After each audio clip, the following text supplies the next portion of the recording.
Hey you witches, how you doing today? We're coming to you with a book review of The Witch's Book of Power by Devin Hunter. It was originally published in 2016 by Llewellyn, and the copy I have was a 5th printing in 2020. So it's been a very popular book. And while not necessarily about traditional witchcraft, I thought it might be an interesting one to review. So for those of you who are new around here, my name is Taya. Welcome to the channel. We talk about all things witchcraft and traditional witchcraft especially. It's where my heart lies.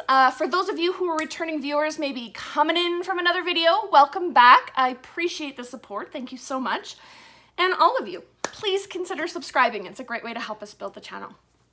So, The Witch's Book of Power. I stumbled along this because originally I had wanted The Witch's Book of Spirits, also by Devin Hunter. And this is his second book. And his first book is The Witch's Book of Power. And I thought, they're not necessarily like sequential books, but I thought it might be interesting to read his first book first. So I really went into this without any expectations. I really just didn't know what to expect. And I think sometimes that's the best way to approach a new book, is to really have no expectations. So I'm going to kind of go through it chapter by chapter and tell you what it's about, and then give you my final thoughts. So I split into 3 parts, all of which are about different ways that you obtain power. So there's personal power, there's cosmic power that you can tap into, and then there's of course your spirits, your allies in power that you can work with. So part 1 is personal power, and chapter 1 really just goes through witch power. What is it? How do you define it, so to speak?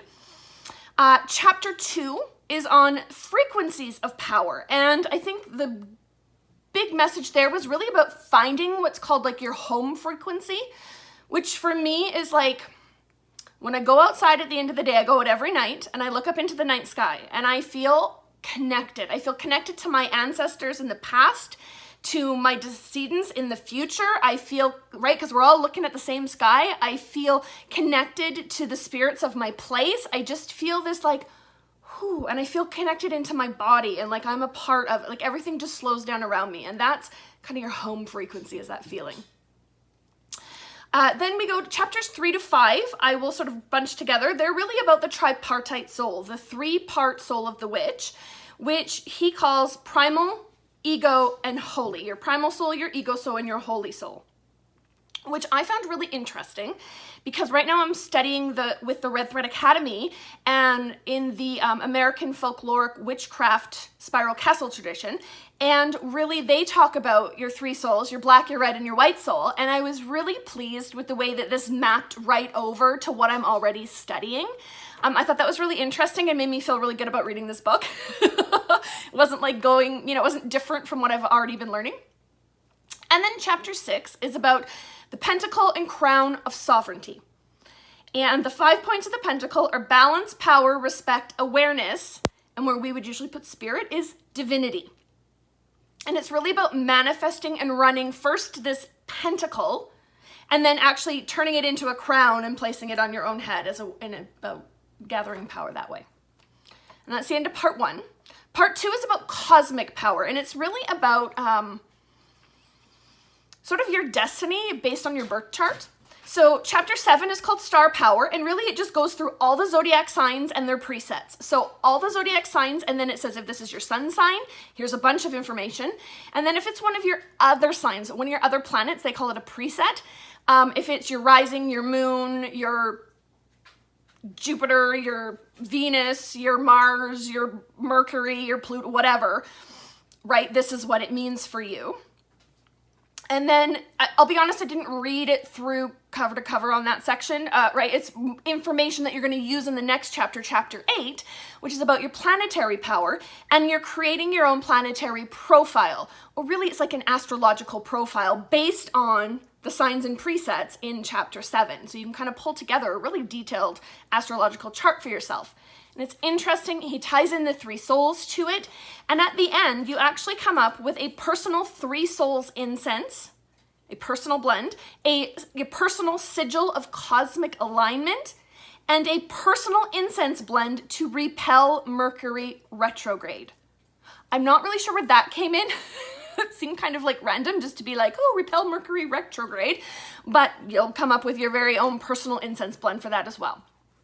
So I thought part 2 on cosmic power, it was really interesting, and it was just an interesting way to come along with another type of astrological profile, but he digs a little deeper. He breaks it down into like what kind of magic are you good at based on your certain different presets, and you actually come up with a list of like, these are the kind of magics that you personally would probably be stronger in just based on your birth chart. So it's kind of interesting. And then part 3 is allies and power. So in chapter 9, he talks about the star goddess and ecstasy. So the star goddess is from his personal witchcraft tradition that he created and practices and teaches in. I'll be honest, I didn't read it very closely, but most of the chapter is on ecstasy and creating ecstatic trance. And I thought it was really interesting. So he goes into different ecstatic practices like beginner breath work, posturing, and then he does some intermediate and advanced breath work. And I thought that was really interesting. It was, it's definitely a good method, a good takeaway, a good thing to practice. I thought it was really interesting. Chapter 10 is on Diana, Dianus, and Aradia. So Diana and Dianus and their daughter Aradia. It is very tradition specific to his tradition of witchcraft. I'll be honest, I didn't read that chapter. Doesn't really apply to me so much. I think it's interesting. I kind of skimmed through it. He has different invocations, minor Esbat rituals, monthly energy dedications. So there's definitely some topics of interest in that chapter. And then finally in chapter 11, the allies of the witch. And he talks about all sorts of different spirits. So he gets into angels, demons, the dead, the beloved dead, the mighty dead, the disincarnate, the fae, familiars, land spirits, and spirit guides. Whew. And he goes sort of into details about each one, and then has a little section on offerings that you can do to make offerings to these different spirits and to be able to pact and work with them. So that's kind of the end of the book. So yeah, that's what it's all about. It's about the power that you can generate for yourself from within. It's about the cosmic power that you can access, and about the spirits with whom you can pact. I think this all fits actually pretty well with my definition of traditional witchcraft. I didn't feel like I was reading something that took me outside of my own tradition. The only parts that really didn't jive for me so much were his tradition-specific deity work. But even I'm sure you could rework that to fit more closely with your personal or tradition-specific deities that you work with. Or you can skip it, like I did. I hate to say I did a book review and skipped a chapter, but I mean, I kind of panned through it, and it's interesting information about Diana and Dianus. It's kind of the Italian tradition, and their daughter Aradia, and she taught witchcraft to the people.